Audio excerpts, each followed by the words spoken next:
আমিও বানিয়ে ফেললাম ভাইরাল সেই ট্রেন্ডিং রেসিপিটা। মাত্র ২ থেকে ১ টুকরা মাংস দিয়ে কীভাবে পরিবারের ৫ থেকে ৬ জন খুব তৃপ্তি সহকারে মাংসের স্বাদ নিয়ে ভাত খাওয়া যায়। এই রেসিপিটা আমি বানাবো করে বানানোই হচ্ছিল না। তো আজকে চলে আসলাম এটা বানানোর জন্য। তো এইখানে দেখো আমি নিয়ে এসেছি মাত্র ২ টুকরার মতো ছোট, ছোট ২ টুকরা। বড় হলে কিন্তু ১ পিস হলেই হয়ে যেত। আমার যেহেতু মাংসটা একটু ছোট, ছোট, তাই এখানে ২ টুকরার মতো মাংস আমি নিয়ে নিলাম। তো এই মাংস ২ টুকরা করে আমি খুব সুন্দর করে কিমার মতো কুচি, কুচি, কুচি, কুচি করে কেটে ফেললাম। এদিকে আমি একটা কড়াইতে একটু তেল দিয়ে দিলাম।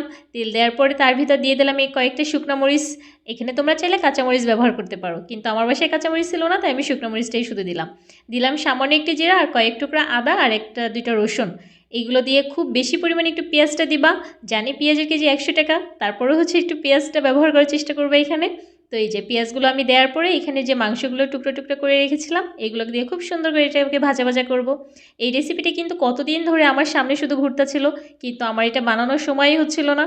তো আজকে মনে হলো যেন আমি এই রেসিপিটা একটু খাবোই খাবো, দেখা যায় কীভাবে খাওয়া যায়।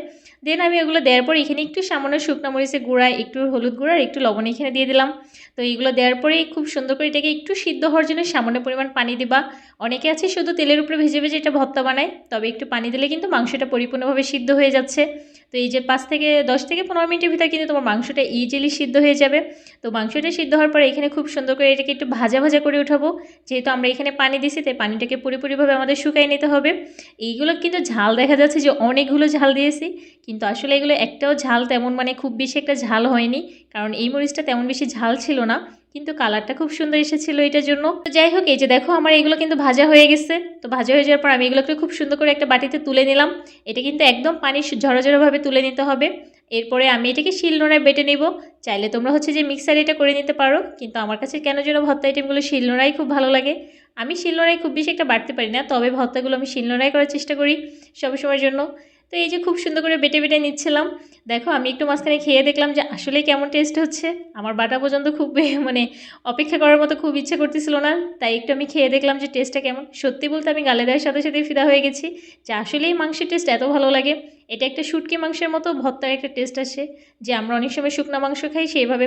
এই দেখো আমি কিন্তু এখানে কোনো তেল ব্যবহার করিনি, যেহেতু এটার ভিতর যথেষ্ট পরিমাণ তেল ছিল।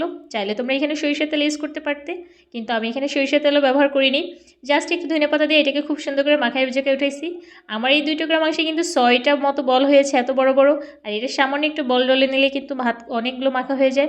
তারপরে দেখো এই যে এটা তো আমি মিস করতেই পারি না। ভর্তা হলে আমাকে পাটায় মেখে খেতেই হবে।